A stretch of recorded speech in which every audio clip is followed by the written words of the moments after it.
ሰላም እንደምን ቆያችሁ ውድና የተከበራችሁ የአቦክ ሚዲያ ቤተሰብ ሁሉ ሰላም አለን። ቪዲዮችን እያያችሁ ግን ሰብስክራይብ ሳታደርጉ ቪዲዮን ላይክ ሳታደርጉ የምታልፉ ሰዎች የሚጠቅማችሁን ጥሩ መረጃ ይዘን ካች ብለናል። እስከ መጨረሻው አብራችሁን ቆይታ አድርጉ።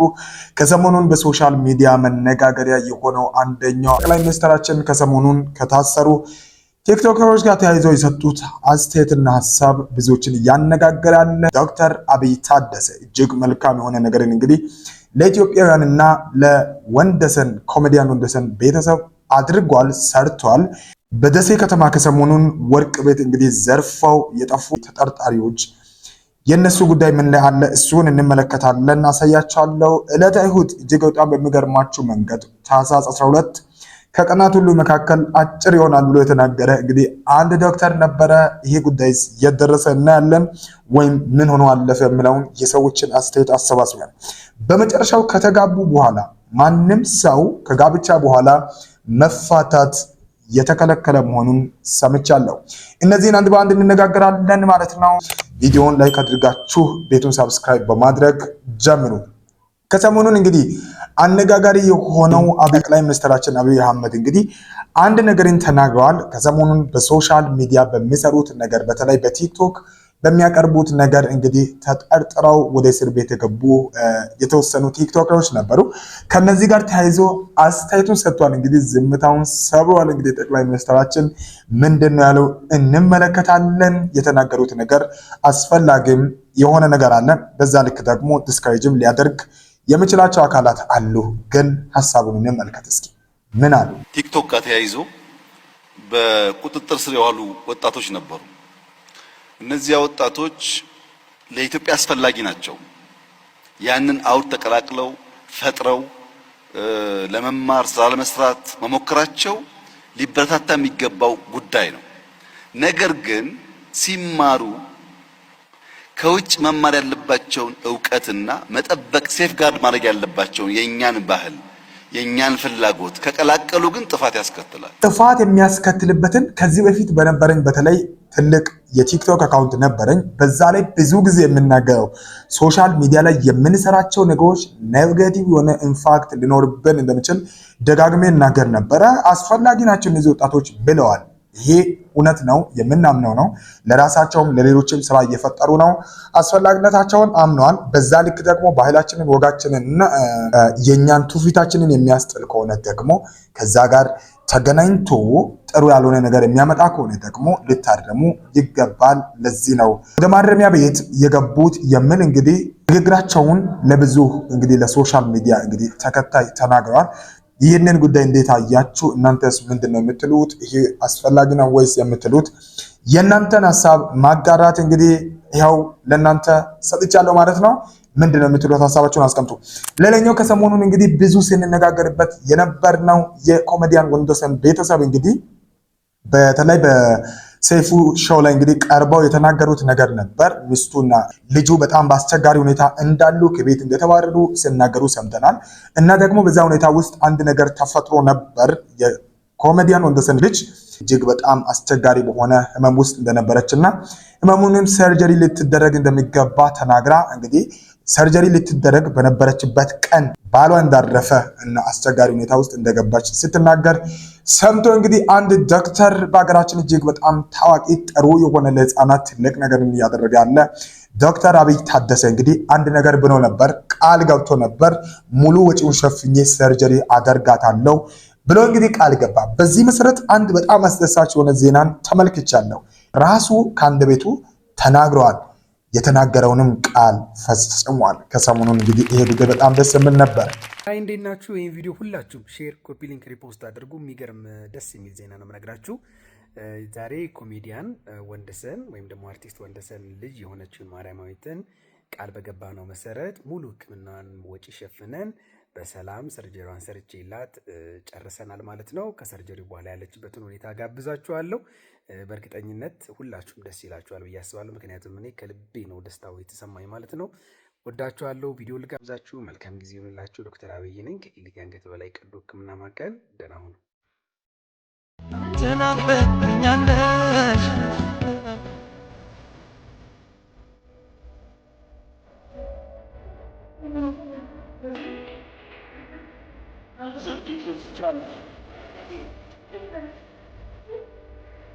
ትልቁን ነገር እዚህ ቪዲዮ ላይ የምነግራችሁ ምን እንደሆነ ታውቃላችሁ? የእውነት ከህፃናት ጋር ስላለው መልካም ግንኙነት ከምንም በላይ የምር አብይን ላመሰግነው እፈልጋለሁ።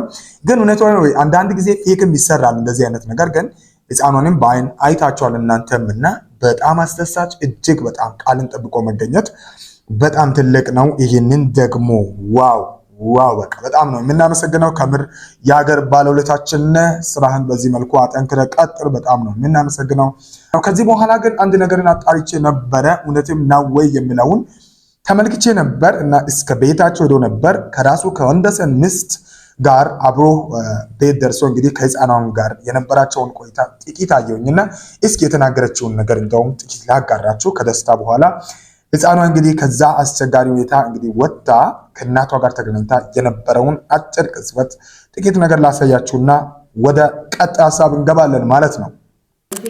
ቲክቶክ እንኳን ከፍተህ ያንተ ሳይ ምን ያህል በቃ ደስተኛ እንደምሆን በቃ የምታረገው ነገር በቃ በጎ አድራጎት ለዚህ ሁሉ ህዝብ ቆመ ደከመኝ ሳትል ሞር በጣም መናገር የምፈልገው ደግሞ ለልጆች ያለ ትሪትመንት መጀመሪያ ተሸክመ ልጆቹን አጫውተ እኔ ስላንተ እውነት እጅግ በጣም መግለጽ ያቀተኛል። እውነት በጣም እድሜና ጤና ይስጥልን። እንግዲህ አብያችን በጣም ነው የምናመሰግነው። በእውነት ቃልን ጠብቀ መገኘት በዚህ መልኩ ለዚህ ቤት በመድረስ እጅግ በጣም ደስ ብሎናል። ከዚህ የበለጠውን ማድረግ እንደምችል አይናው በርትተ እንድትቀጥል እንግዲህ በዚህ እኔም ላበረታታ ወዳለው በጣም እናመሰግናለን። በዚህ መልኩ እንግዲህ የተገባው ቃል ምንም ዝንፍ ሳይል ተፈጽሟል ማለት ነው። ይህች ህፃንም በዚህ መልኩ እንግዲህ አለች፣ እጅግ በጣም ደስተኛ ናት። ከሰሞኑን ሌላኛው እንግዲህ በጣም አነጋጋሪ የሆነው ጉዳይ እንግዲህ በደሴ ከተማ እጅግ በጣም በሚያስደንቅ መልኩ ከ30 ሚሊዮን ብር በላይ የሆነ ከወርቅ ቤት ወርቅ ዘርፈው የጠፉ ሌቦች ነበሩ። እነዚህ ሌቦች የሰረቁበት ሁኔታ በጣም ነው ያስገረመኝ። ሌቦች ኦልሬዲ ይገኛሉ ብዬ ተስፋ አደርጋለሁ። ግን ካሜራ ነበረ እና ቤት ውስጥ ካሜራው እንዴት ቀርጿቸው እንደነበረ ላሳያችሁ። አሁን ደግሞ የወጣውን መረጃ ከዚህ ጋር ተያይዞ ያለውን ነገር አሳያችኋለሁ። እና ካሜራው ምን አይነት ካሜራ ነው? እስኪ ካሜራውን እዩት፣ የቀረጸበትን መንገድ። እሺ የሆነ ሰው ገብቷል እንግዲህ ይበረብራል።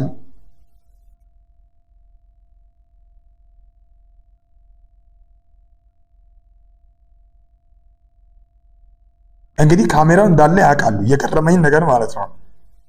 እና የቅርብ ሰዎች ሳይሆኑ አይቀሩም፣ የሚያውቁት ሰዎች ሳይሆኑ አይቀሩም።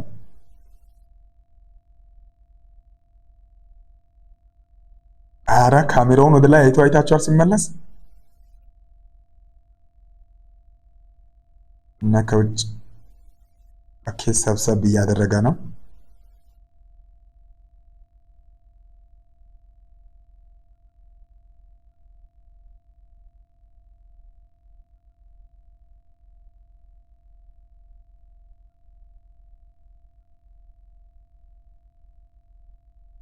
ለማንኛውም በዚህ መልኩ እንግዲህ እጅግ በጣም በሚያስደንቅ ሁኔታ በቀን ነው የዘረፉት። የሚገርማችሁ ካሜራ እያለ ቀን ዘርፈው ኦልሬዲ ሄዱ እነዚህ ሌቦቹ ማለት ነው። እና በጣም ብዙ ገንዘብን ዘርፈው ሄደዋል። ከዚህ በኋላ ግን የወጣ አንድ መረጃ ነበር።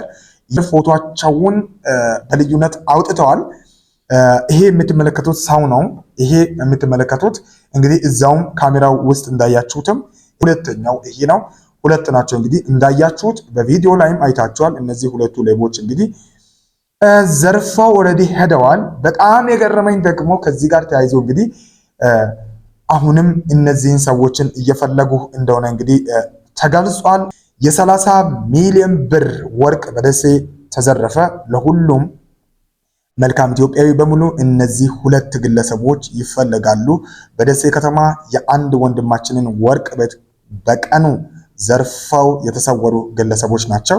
ዘራፊዎችን የምታውቋቸው ሰዎች በመጠቆም እንድትተባበሩን እንጠይቃለን። ስልክ 0913 40 7832 0910 66 709 እንግዲህ ኢትዮጵያዊነት መልካምነት ነው ብለው እንግዲህ ይሄ የዚህን እንግዲህ መተባበር እንደምንችል እየተናገሩ አሉ። አስቸኳይ በዚህ ሰዓት ሁላችሁም ይህንን መልእክት እባካችሁን እነዚህን ሰዎችን ደግሞ የምታውቋቸው አሁን በስክሪኑ ላይ የተመለከታችኋቸውን ሰዎች የምታውቋቸው እንድትጠቁሙ እኔም እጠይቃችኋለሁ። ትልቁ ነገር ግን በጣም ያስገረመኝን አንድን ጽሑፍ ላሳያችሁ። እዛው ኮመንት ላይ ገብተው ኢትዮጵያውያን አንዳንድ ጊዜ የሚጽፉት ጽሑፍ በጣም ነው የሚያስደንቀውና ምን ብሎ እንደጻፈ እዩት።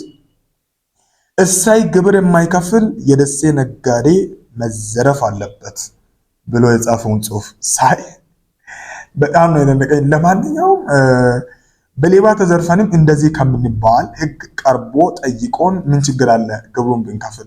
ግን እንደዚህ አይነት አስቸጋሪ ነገሮች ለገጠማቸው ሰዎች እባካችሁን በዚህ ልክ አንድ ቤታችን እና እጃችን ተከፍቶ ባንጽፍ በአንድ ቤታችንን ከፍተን በዚህ ልክ ባንናገር ምን ያህል ተጎድቶ እንዳለ እንግዲህ የዚህ ባለቤት ይታወቃል። በዚህ ሁኔታ እንደዚህ አይነት ነገርን ባንናገር ለማለት እፈልጋለሁ። በጣም ያልተገባ ንግግር ነው ብዬ ነው የማስበው ማለት ነው። እንደዛ ባንናገር እጅግ በጣም ይመረጣል። ከሰሞኑን ደግሞ አስገራሚ የነበረ ዜና እንግዲህ ዕለተ እሑድ ታኅሳስ 12 እንግዲህ ከቀናት ሁሉ መካከል አጭር ቀን ይሆናል ተብሎ ተነግሮን ነበረ እና ታዲያስ በጣም ብዙ ሰው ሲጠብቀውም ነበረ። እውነትም ቀኑ አጭር ይሆናል ወይ እያለን እንግዲህ ስንጠብቅ ነበር። ይሄንንም አንድ ዶክተር ከቀናት በፊት በቃ ዕለተ እሑድ እንግዲህ በኢትዮጵያ ከቀናት ሁሉ መካከል አጭር ቀን ይሆናል ብሎናል። ግን ቀኑ እንዴት አለፈ የሚለውን በተወሰነ መልኩ አሳያቸዋለሁ። ዛሬ እንግዲህ ቀኑ አጭር ይሆናል ወይም ደግሞ ቶሎ ይመሻል ተብሎ ነበረ። እናንተ ጋር ቀኑ ቶሎ መሽቷል ወይ ወይም ደግሞ አጥሯል ወይ? እስኪ ሀሳባችሁን ስጡበት። ዛሬ ቀኑ አጭር ይሆናል እንግዲህ ተብሎ ነበረ። ዶክተር ሮዳስ የስነፈለክ ተመራማሪው ዶክተር ሮዳስ ዛሬ ማለትም ታኅሳስ 12 እሑድ የዓመቱ አጭር ቀን ነው ቶሎ ይመሻል ብለውም ትንቢያ ሰጥተው እንደነበር እንግዲህ የሚታወስ ነው። የዶክተሩ ትንቢያ በየአካባቢያችሁ ተከስቷል ወይ? ሀሳባችሁን ስጡበት። ፎሎ እያደረጋችሁ ቤተሰብ ሆናችሁ ደግሞ አዘንጉ። እንግዲህ ዶክተሩ ይህንን ብሎ ከተናገረ በኋላ እንግዲህ ሁሉም ሰው ሲቀባበለው ነበረ። ማለት ዕለተ እሑድ እውነትም አጭር ይሆናል ብሎ ሰው ሲጠብቅ ነበረ። እጅግ በጣም በሚገርማችሁ ልክ ግን አንዳንድ አስተያየቶችን ተመልክቻለሁ። ይሄ ቪዲዮ ከተሰራ በኋላ ወይም ይሄንን እንግዲህ ዜናውን ካየሁት በኋላ እውነትም ነው ረጅም ነበረ ወይስ አጭር ነበረ ወይስ እንደጠበቅነው ሆነ ብዬ አንዳንድ የሰዎችን አስተያየት ሲመለከት ነበረና በጣም ከገረሙኝ ጥቂቶች መሃል እንግዲህ አንዳንድ ላጋራችሁ። ከቪዲዮ በስተታች በኩል ገብቶ ያለው ሲጀምር ቀኑ እንደዛሬ ረዝሞ አያውቅም ብሏልና ሲጀምር ቀን እንደዛሬ ረዝሞ አያውቅም ያለ እንግዲህ አስተያየት ሰጪ ነበረ። እኛ ሰፈር ገና ጠራራ ፀሐይ ነው ያለም ሌላ እንግዲህ አስተያየት ሰጪ ነበር። ሌላው ደግሞ እንጠብቃችሁ ነው ምሳ ሰዓት እንድጨልም ነበር እንደጠበቃችሁት ያሉም አስተያየት ሰጪዎች ነበሩ። ለማንኛውም ተመራማሪዎቻችን እንዴት ነው ቀኑ አጥሮ ነበር እውነትም ወይስ እንደ ሌሎች ቀናት ተመሳሳይ ነበር? እስኪ ሀሳባችሁን በዚህ ቪዲዮም አጋሩ። እንግዲህ አስተያየት ሰጪዎች ሌሎቹ እንዳያችሁት በጣም በሚገርም መልኩ ቀኑ ጭራሽ ረዝሞባቸው እንደነበረ የተናገሩ ገና ልመሽ አካባቢ እንኳን ጠራራ ፀሐይ እንደሆነ ተናግረዋልና ይሄ ጉዳይ ባለፈው ሳምንት ብዙ ሲያነጋግረን የነበረ ሀሳብ ነበር ማለት ነው። እንዴት ነበረ ሀሳባችሁን እናንተም በዚህ ቪዲዮ እንድትገልጹ ጠይቃችኋለሁ። ሌላው ደግሞ እጅግ በጣም ሲያነጋግረን እጅግ በጣም ስንገረምበት የነበር ነው የብዙዎች አስተያየት ያስደነቀኝ አንድ ቪዲዮ ከሰሞኑ የታየው እንግዲህ ይህንን ተመልከቱና የሰዎች አስተያየትም እንዴት እንደነበረ ተነጋግረን እንለያያለን። አንዴ ከተጋባችሁ መፋታት አትችሉም፣ በህግ የተከለከለ ነው። ዓለማችን ላይ 2 ሀገራት አሉ ፍቺን በህግ የሚከለክሉ። በአሁኑ ጊዜ እንደሚታወቀው ትዳር የወረት ሆኗል። ሰው በተጋባ በማግስቱ መፋታት እየተለመደ መጥቷል። ነገር ግን ያገባችሁት ፊሊፒንስ ወይንም ቫቲካን ውስጥ ከሆነ ፍቺ በህግ የተከለከለ ነው።